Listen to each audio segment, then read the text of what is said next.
पुणे मुंबई एक्सप्रेसवेवर किवडेगाव येथे मंगळवारी सकाळी 10:15च्या सुमारास एसटी महामंडळच्या बोरिवली ते सातारा या हिरकणी बसला अपघात झाला, ज्यामध्ये 25 जण किरकोळ जखमी तर 5 जण गंभीर जखमी झाले आहेत। ही बस सकाळी 8 वाजता बोरिवली बस स्थानकावरून साताऱ्याच्या दिशेने निघाली होती। किवडेगाव येथे या बसच्या पुढील डाव्या बाजूचा टायर फुटला, त्यामुळे चालकाचा बसवरील ताबा सुटला व बस रस्त्याचे लोखंडी कठडे तोडून रस्त्याच्या बाजूला 20 फूट खोल खड्ड्यात कोसळली। यावेळी काही प्रवासी आपत्कालीन दरवाजा उघडून प्रवासी बाहेर पडले। यामध्ये कोणतीही जीवितहानी झाली नसून वाहक व चालकासह 25 जण किरकोळ जखमी झाले आहेत, तर 5 जण गंभीर जखमी आहेत। यामध्ये 2 ज्येष्ठ नागरिकांचा समावेश आहे। घटनास्थळी आर्यन देवदूत रेस्क्यू टीम व महामार्ग पोलीस दाखल झाले आहेत। जखमींना सोमाटणे फाटा व देऊगाव येथील खासगी रुग्णालयात उपचारासाठी दाखल करण्यात आले।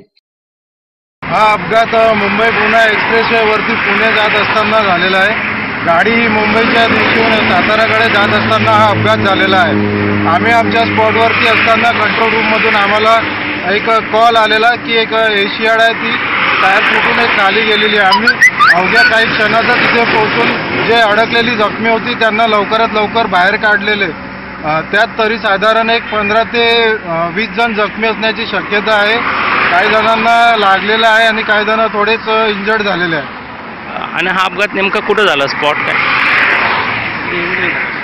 हा एक तळेगावच्याच हद्दीत येतो। हा एक 93 किलोमीटर किवडे ब्रिजच्या लगतच हा झालेला आहे।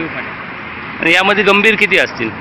गंभीर तरी असं काढताना सांगू शकत नाही, पण तरी अंदाजे 5 ते 6 व्यक्ती चांगल्या स्वरूपात गंभीर झालेले आहेत। ठीक आहे, नाव सांगा तुमचं? मी भूषण देशमुख, आर्यन रेस्क्यू पथक, तळेगाव स्टेशन।